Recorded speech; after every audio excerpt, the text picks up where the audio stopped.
ஓம் சாந்தி. முரளி தேதி 19/6/2026. காலை முரளி பாப்தாதா மதுவன். இனிமையான குழந்தைகளே, சிவபாபா உங்களுடைய மலர்களை ஏற்பதில்லை. ஏனென்றால் அவர் பூஜைக்குரியவராகவோ அல்லது பூஜாரியாகவோ மாறுவதில்லை. நீங்கள் கூட சங்கம யுகத்தில் மலர் மாலைகளை அணிந்து கொள்ள வேண்டியதில்லை. கேள்வி: எதிர்கால ராஜ்ய சிம்மாசனத்தில் அமர்பவர்களாக யார் மாறுகிறார்கள்? பதில்: இப்போது தாய் தந்தையின் இதய சிம்மாசனத்தை வெற்றி அடைபவர்களே எதிர்கால சிம்மாசனத்தில் அமரக்கூடியவர் ஆவர். குழந்தைகள் தாய் தந்தையின் மீது வெற்றி அடைவது அதிசயமாக இருக்கிறது.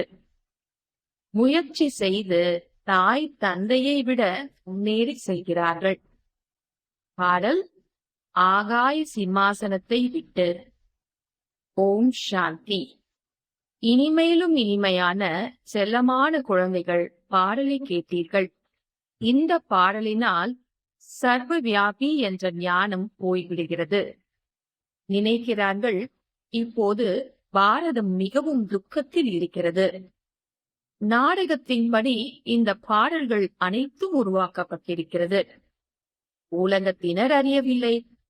அழுக்கானவர்களை தூய்மையாக மாற்றுவதற்கு அல்லது துக்கத்தில் இருப்பவர்களை துக்கத்தில் இருந்து விடுவித்து சுகம் கொடுப்பதற்கு பாபா வந்திருக்கின்றார். அதே தந்தை வந்துவிட்டார் என குழந்தைகள் அறிந்து கொண்டீர்கள். குழந்தைகளுக்கு அறிமுகம் கிடைத்திருக்கிறது. நான் சாதாரண உடலில் பிரவேசமாகி முழு சிருஷ்டிக்கும் முதல் இடை கடை ரகசியத்தை கூறுகிறேன் என பாபா தெரிவிக்கிறார். சிருஷ்டி ஒன்றுதான், புதியதாகவும் மற்றும் பழையதாகவும் மாறுகிறது. குழந்தை பருவத்தில் உடல் புதியதாகவும் பிறகு பழையதாகவும் மாறுவது போன்றாகும். அதே போன்று உலகம் ஒன்றுதான், புதியதில் இருந்து இப்பொழுது பழையதாகிறது. புதியதாக எப்போது இருந்தது, இதை யாரும் சொல்ல முடியாது. தந்தை வந்து புரிய வைக்கின்றார். குழந்தைகளே, புதிய உலகமாக இருந்த போது பாரதம் புதியதாக இருந்தது. சத்யுகம் என்று கூறப்பட்டது. அதே பாரதம் இப்போது பழையதாக இருக்கிறது. இதற்கு மிக பெரிய உலகம் என்று கூறப்படுகிறது. புதியதில் இருந்து பழையதாகி விட்டது. பிறகு அதை நிச்சயம் புதியதாக மாற்ற வேண்டும். புதிய உலகத்தை குழந்தைகள் சாட்சாத்காரம் செய்கின்றனர். சரி, அந்த புது உலகத்தின் அதிபதியாக யார் இருந்தனர்? நிச்சயமாக இந்த லக்ஷ்மி நாராயணன் தான் இருந்தனர். ஆதி சனாதன தேவி தேவதைகள் அந்த உலகத்தின் அதிபதியாக இருந்தனர். இந்த தந்தை குழந்தைகளுக்கு புரிய வைத்துக் கொண்டிருக்கின்றார். இப்போது நிரந்தரமாக இதை நினையுங்கள் என பாபா கூறுகின்றார்.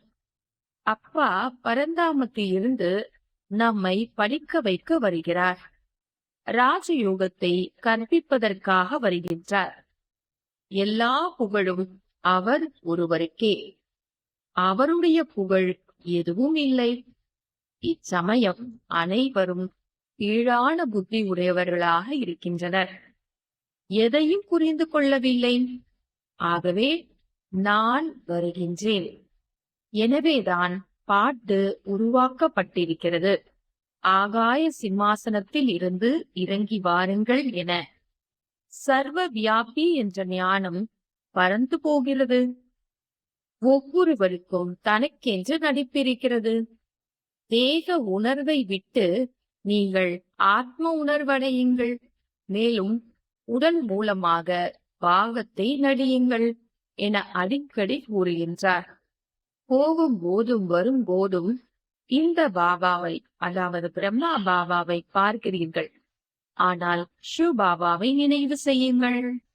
அனைத்தையும் சிவ் பாபா தான் செய்கிறார் என நினையுங்கள். பிரம்மா கிடையாது.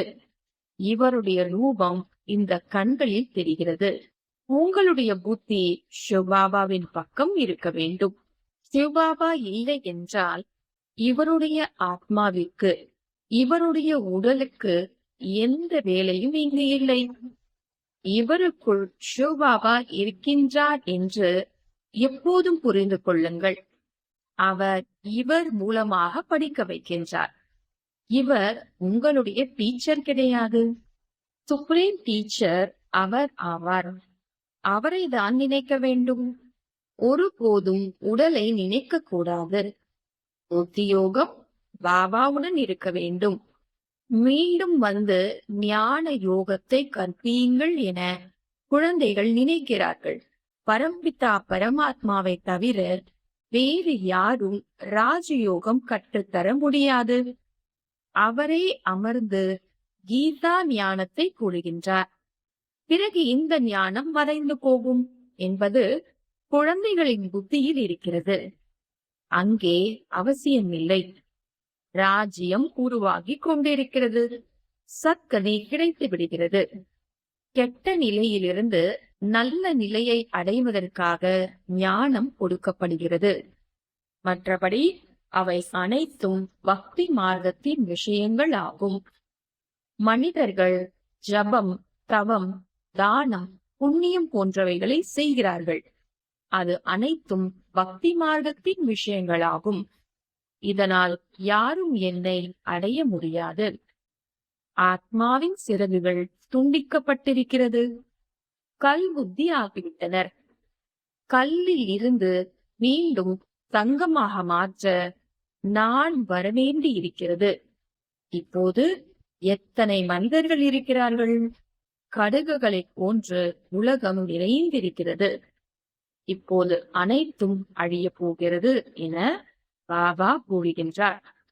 சத்யுகத்தில் இவ்வளவு மனிதர்கள் இருக்க மாட்டார்கள். புது உலகத்தில் வைபவங்கள் நிறைய இருக்கிறது. மனிதர்கள் குறைவாக இருப்பார்கள். இங்கே இவ்வளவு மனிதர்கள் இருக்கின்றார்கள். சாப்பிடுவதற்கு கூட கிடைப்பதில்லை.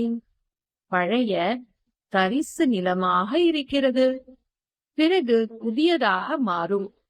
அங்கே அனைத்தும் புதியதாக இருக்கும். ஸ்வர்கம், ஹெவன், தேவதைகளின் புதிய உலகம் என பெயர் எவ்வளவு இனிமையாக இருக்கிறது. பழையதை இடித்துவிட்டு புதியதில் அமர மனம் விரும்புகிறது அல்லவா? ஒரு புதிய உலகம் ஸ்வர்க்கத்திற்கு செல்வதற்கான விஷயம் ஆகும். இதில் பழைய உடலுக்கு எந்த மதிப்பும் இல்லை. சிவபாபாவிற்கு எந்த உடலும் இல்லை. பாபாவிற்கு மாலை போடலாம் என குழந்தைகள் கூறுகிறார்கள். ஆனால் இவருக்கு மாலை அணிவித்தால் உங்களுடைய புத்தியின் தொடர்பு இவர் மீது போகும். மாலையின் அவசியம் இல்லை என சிவபாபா கூறுகின்றார். நீங்கள் தான் பூஜைக்குரியவராக மாறுகிறீர்கள். பூஜாரியாகவும் நீங்கள் தான் மாறுகிறீர்கள். தாங்களே பூஜைக்குரியவர், தாங்களே பூஜாரி. எனவே தங்களின் சித்திரத்தை, அதாவது சிலையை பூஜை செய்ய ஆரம்பித்து விடுகின்றனர். நான் பூஜைக்குரியவனாக மாறுவதில்லை. எப்பொழுதுமே பூஜைக்குரியவர். மலர்களின் அவசியமும் இல்லை என பாபா கூறுகின்றார். நான் எதற்காக இதை அணிந்து கொள்ள வேண்டும்? ஆகவே ஒருபோதும் மாலை போன்றவைகளை எடுத்துக் கொள்வதில்லை. நீங்கள் பூஜைக்கு உரியவராக மாறுகிறீர்கள். பிறகு எவ்வளவு வேண்டுமோ அவ்வளவு மலர்களை அணிந்துக் கொள்ளுங்கள். நான் குழந்தைகளாகிய உங்களுக்கு மிகவும் அன்பான, கீழ்ப்படிந்த தந்தையாக, ஆசிரியராக, வேலைக்காரனாக இருக்கிறேன். பெரிய பெரிய ராயலான மனிதர்கள் எழுதும் போது கீழே கையெழுத்து இடும்போது ஒபீடியன்ஸ் சர்வெண்ட் என கையெழுத்திடுகிறார்கள். தன்னை ஒருபோதும் லார்ட் என எழுதுவதில்லை. இங்கேயோ ஸ்ரீ லக்ஷ்மி நாராயணன், ஸ்ரீ இன்னார், ஒரே அடியாக ஸ்ரீ என்ற வார்த்தையை போட்டுவிடுகிறார்கள். இப்பொழுது இந்த உடலை நினைக்காதீர்கள் என பாபா புரிய வைக்கின்றார். தன்னை ஆத்மா என்று உறுதிப்படுத்திக் கொள்ளுங்கள். தந்தையை நினையுங்கள். இந்த பழைய உலகத்தில் ஆத்மா மற்றும் உடல் இரண்டும் அழுக்காக இருக்கிறது. தங்கம் 9 கேரட் என்றால் நகையும் 9 கேரட் தான். தங்கத்தில் தான் கலப்படம் சேருகிறது. ஆத்மாவில் எதுவும் ஓட்டாது என்று ஒருபோதும் நினைக்க கூடாது. இந்த ஞானம் இப்போது உங்களுக்கு இருக்கிறது. நீங்கள் அரை கல்பத்திற்கு 21 பிறவிக்கு சொத்தை அடைகிறீர்கள் என்றால் எவ்வளவு முயற்சி செய்ய வேண்டும்? ஆனால் குழந்தைகளோ அடிக்கடி மறந்து போகிறீர்கள். சிவபாபா பிரம்மா மூலமாக நமக்கு கல்வியை கற்றுக் கொடுக்கின்றார். பிரம்மாவின் ஆத்மா கூட அவரை நினைக்கிறது. பிரம்மா, விஷ்ணு, சங்கரர் சூக்ஷ்ம வதனவாசி ஆவார். அப்பா முதலில் சூக்ஷ்ம சிருஷ்டியை படைக்கிறார். நிர்வாண தாமம் உயர்ந்ததையும் உயர்ந்த தாமமாகும். ஆத்மாவின் நிர்வாண தாமம் அனைத்தையும் விட உயர்ந்தது. ஒரு பகவானை அனைத்து பக்தர்களும் நினைக்கிறார்கள்.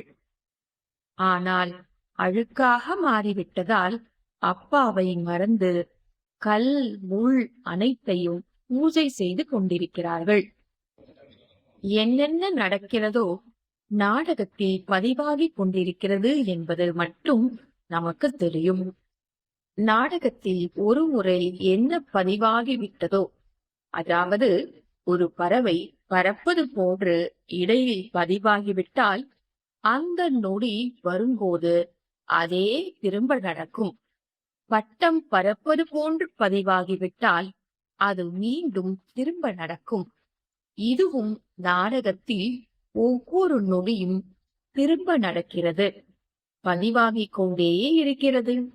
இது ஏற்கனவே உருவாக்கப்பட்ட நாடகமாகும். நடிகர்களாகிய நீங்கள் முழு நாடகத்தையும் சாட்சியாக இருந்து பார்க்கிறீர்கள். ஒவ்வொரு நொடியும் நாடகத்தின்படி கடந்து போகிறது. இலை அசைகின்ற காட்சி நாடகத்தில் நடந்தது. ஆனால் ஒவ்வொரு இலையும் பகவானின் கட்டளையால் அசைகிறது என்பது கிடையாது.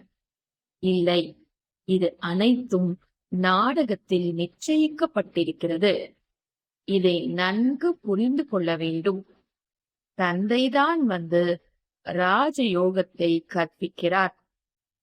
மேலும் நாடகத்தின் ஞானத்தை கொடுக்கின்றார். படங்கள் கூட எவ்வளவு நன்றாக உருவாக்கப்பட்டிருக்கிறது. சங்கம யுகத்தில் கடிகார முள் கூட பொருத்தப்பட்டிருக்கிறது. கலியுகத்தின் முடிவு சத்யுகத்தில் ஆரம்பம், சங்கமமாகும். இப்போது பழைய உலகத்தில் பல தர்மங்கள், அதாவது மதங்கள் இருக்கின்றன. புதிய உலகத்தில் பிறகு இவை இருக்காது. நம்மை பாபா படிக்க வைக்கின்றார். நாம் இறை மாணவர்கள் என குழந்தைகளாகிய நீங்கள் எப்போதும் புரிந்து கொள்ளுங்கள். பகவான் வாக்கு, நான் உங்களை ராஜாக்களுக்கு ராஜாவாக மாற்றுகிறேன். ராஜாக்கள் கூட லக்ஷ்மி நாராயணனை பூஜை செய்கிறார்கள். எனவே அவர்களை பூஜைக்குரியவர்களாக மாற்றுவது நானே. யார் பூஜைக்குரியவராக இருந்தார்களோ அவர்களே இப்போது பூஜாரி ஆகிறார்கள். நாம் பூஜைக்குரியவர்களாக இருந்தோம், பிறகு நாமே பூஜாரி ஆகியிருக்கிறோம் என குழந்தைகள் புரிந்து கொள்கிறீர்கள். பாபா மாறுவதில்லை. நான் பூஜாரியும் ஆவதில்லை, பூஜைக்குரியவனாகவும் ஆவதில்லை என பாபா கூறுகின்றார். ஆகையால் நான் மாலையை அணிந்து கொள்வதில்லை, அணிவிக்க வேண்டியதும் இல்லை. பிறகு நாம் ஏன் மலர்களை ஏற்றுக்கொள்ள வேண்டும்? நீங்களும் ஏற்றுக்கொள்ள முடியாது. சட்டப்படி தேவதைகளுக்கு தான் உரிமை இருக்கிறது. அவர்களுடைய ஆத்மா மற்றும் உடல் தூய்மையாக இருக்கிறது. அவர்களே மலர்களை அணிவதற்கு உரிமையாளர்கள். அங்கே ஸ்வர்க்கத்திலோ மனமுள்ள மலர்கள் இருக்கின்றன. நறுமணத்திற்காக மலர்கள் இருக்கின்றன. அணிந்து கொள்வதற்காகவும் இருக்கிறது. இப்போது குழந்தைகளாகிய நீங்கள் விஷ்ணுவின் கழுத்து மாலை ஆகிறீர்கள் என பாபா கூறுகின்றார். வரிசை கிரமத்தில் நீங்கள் சிம்மாசனத்தில் அமர வேண்டும். யார் எவ்வளவு போன கல்பத்தில் முயற்சி செய்தனரோ இப்போது செய்கிறார்கள். செய்ய வேண்டி இருக்கும் வரிசை கிரமம் இருக்கிறது. இந்த குழந்தை மிகவும் சேவை செய்யக்கூடியவர் என புத்தி கூறுகிறது. எப்படி கடையில் சேட்டாக, அதாவது எஜமானனாக இருக்கிறார்கள், பங்குதாரராக இருக்கிறார்கள், மேனேஜராகவும் இருக்கிறார்கள். கீழே இருப்பவர்களுக்கு கூட லிஸ்ட், அதாவது உயர் பதவி கிடைக்கிறது. இங்கே கூட அப்படியே குழந்தைகளாகிய நீங்கள் கூட தாய் தந்தையின் மீது வெற்றி அடைய வேண்டும். தாய் தந்தையை விட எப்படி முன்னேறி போக முடியும் என நீங்கள் அதிசயப்படுவீர்கள். பாபா குழந்தைகளை கடின உழைப்பு செய்வித்து தகுதிப்படுத்துகின்றார். சிம்மாசனத்தில் அமரக்கூடியவர்களாக மாறுவதற்காக. இப்போது என்னுடைய இதய சிம்மாசனத்தை வெற்றி அடைபவர்களே எதிர்காலத்தின் சிம்மாசனத்தில் அமரக்கூடியவர்களாக மாறுவார்கள் என கூறுகிறார். நரனில் இருந்து நாராயணன் ஆகும் அளவிற்கு முயற்சி செய்யுங்கள். குறிக்கோள் ஒன்றே முக்கியமானது ஆகும். பிறகு ராஜ்யம் உருவாகி கொண்டிருக்கிறது. அதில் விதவிதமான பதவி இருக்கிறது. நீங்கள் மாயையை வெற்றி அடைவதற்கு முழுமையாக முயற்சி செய்ய வேண்டும். குழந்தைகளை கூட அன்போடு நடத்துங்கள், ஆனால் ட்ரஸ்டியாக இருங்கள். பிறகு இது அனைத்தும் தாங்கள் பொறுத்தது. தாங்கள் கொடுத்த பொருளை தாங்களே எடுத்துக் கொண்டீர்கள் என பக்தி மார்க்கத்தில் கூறுகிறார்கள் அல்லவா? சரி, பிறகு அழக்கூடிய விஷயமே இல்லை. ஆனால் இதுவோ அழுகையின் உலகமாகும். மனிதர்கள் நிறைய கதைகளை கூறுகிறார்கள். மோகசித் ராஜாவின் கதையை கூட கூறுகிறார்கள். பிறகு யாருக்கும் துக்கம் ஏற்படுவது இல்லை. ஒரு உடலை விட்டு சென்று இன்னொன்றை எடுத்தனர். அங்கே ஒருபோதும் யாரும் நோய்வாய்ப்படுவதில்லை. மிகவும் ஆரோக்கியமாக நோயற்ற உடல் 21 பிறவிக்கு கிடைக்கிறது. குழந்தைகளுக்கு அனைத்து காட்சிகளும் கிடைக்கிறது. அவ்விடத்தின் பழக்க வழக்கங்கள் எப்படி நடக்கிறது, எப்படி இருக்கிறது, எந்த ஆடைகளை அணிகிறார்கள், சுயம்வரம் போன்றவை எப்படி நடக்கும் என்பதை குழந்தைகள் காட்சியாக பார்த்திருக்கிறார்கள். அந்த நடிப்பு அனைத்தும் முடிந்து விட்டது. அச்சமயம் இவ்வளவு ஞானம் இல்லை. இப்போது ஒவ்வொரு நாளும் குழந்தைகள் ஆகிய உங்களுக்குள் சக்தி அதிகரித்துக் கொண்டே போகிறது. இதுவும் நாடகத்தில் நிச்சயிக்கப்பட்டிருக்கிறது. அதிசயமாக உள்ளது அல்லவா?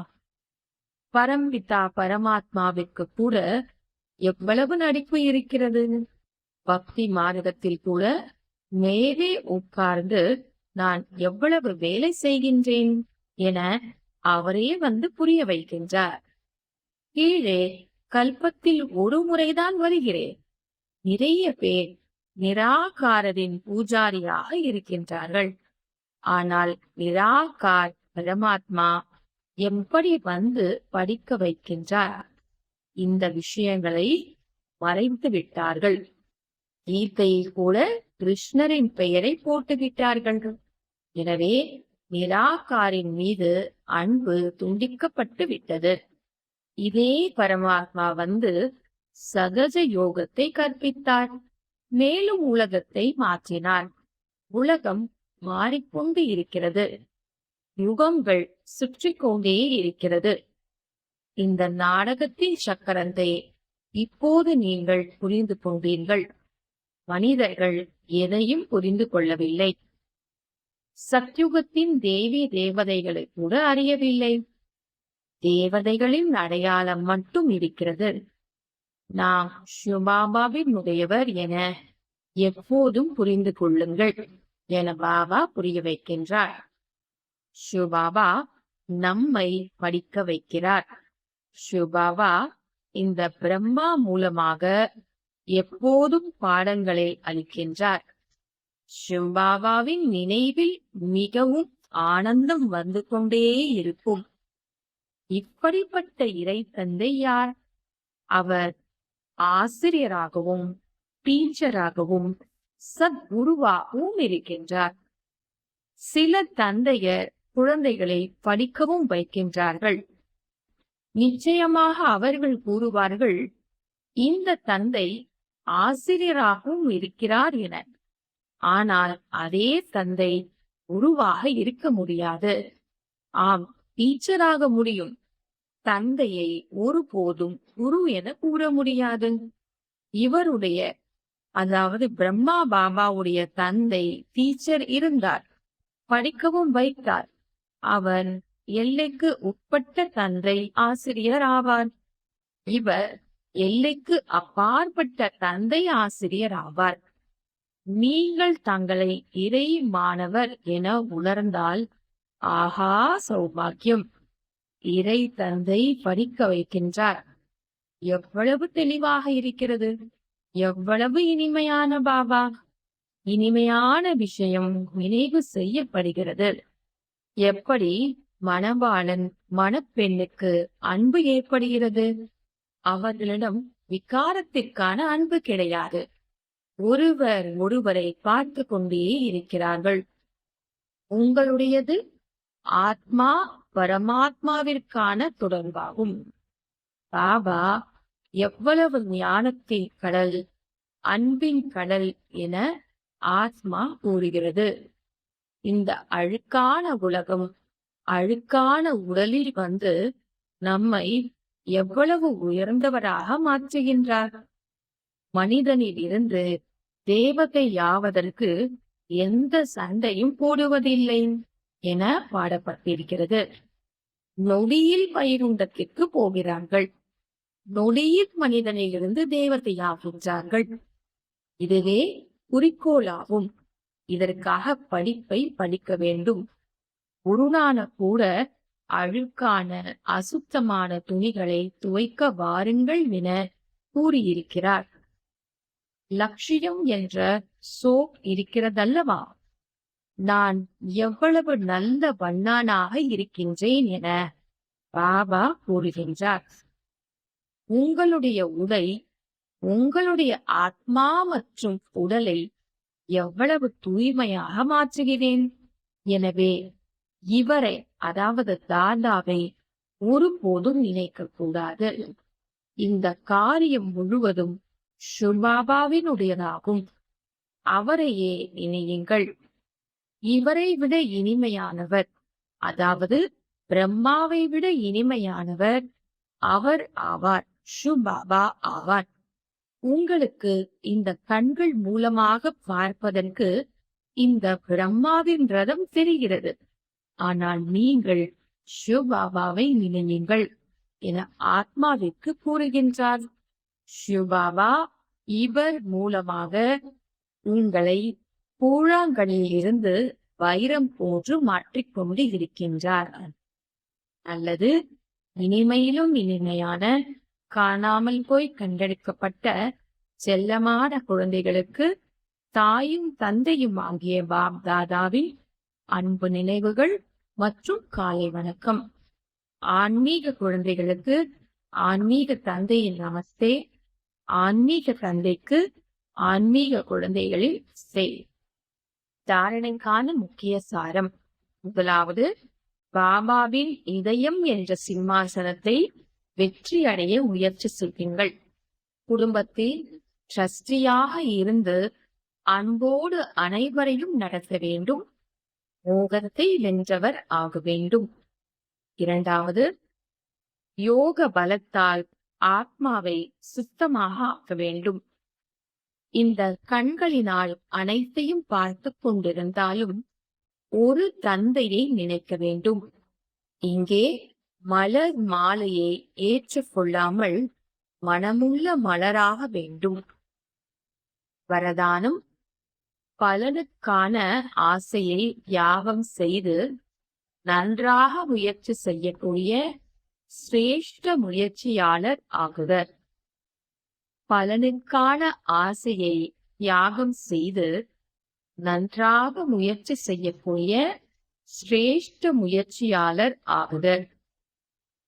விளக்கம்: யார் முயற்சிக்கான பலன் அடைவதற்கான ஆசையின்றி இருக்கின்றார்களோ அவர்கள்தான் சிரேஷ்ட முயற்சியாளர்கள் என்று கூறப்படுகிறார்கள். எங்கு ஆசை இருக்கிறதோ அங்கு தூய்மை அழிந்து விடுகிறது. மேலும் யோசிப்பவர்களாக ஆகிவிடுகின்றனர். யார் எங்கேயே பலன் அடைய வேண்டும் என்று ஆசைப்படுகிறார்களோ அவர்கள் தங்களது எதிர்கால வருமானம் சேமிப்பை குறைத்துக் கொள்கிறார்கள். ஆகையால் ஆசை, இச்சை என்ற வார்த்தைக்கு பதிலாக நல்லது, அச்சா என்ற வார்த்தையை நினைவில் கொள்ளுங்கள்.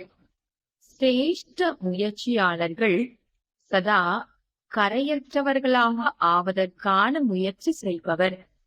எந்த ஒரு விஷயத்திலும் தோல்வியடைய மாட்டார்கள். கேள்வி: சாதனங்களை தாமரை மலராகி பயன்படுத்துங்கள், ஏனெனில் இது உங்களது கர்ம யோகத்திற்கான பலனாகும். சாதனங்களை தாமரை மலராகி பயன்படுத்துங்கள், ஏனென்றால் இது உங்களுடைய கர்ம யோகத்திற்கான பலனாகும். அவ்வியக்த சமிக்கை: சதா மகிழ்ச்சியாக இருக்க வேண்டும் என்றால் தங்களது சுபாவத்தை சரளமானதாக ஆக்கிக் கொள்ளுங்கள். சகிப்புத்தன்மை உடையவர் ஆகுங்கள். சர்வம்ச தியாகி குழந்தைகளிடம் முக்கியமாக சரள குணம் மற்றும் பொறுமை குணம் அவசியம் இருக்கும்.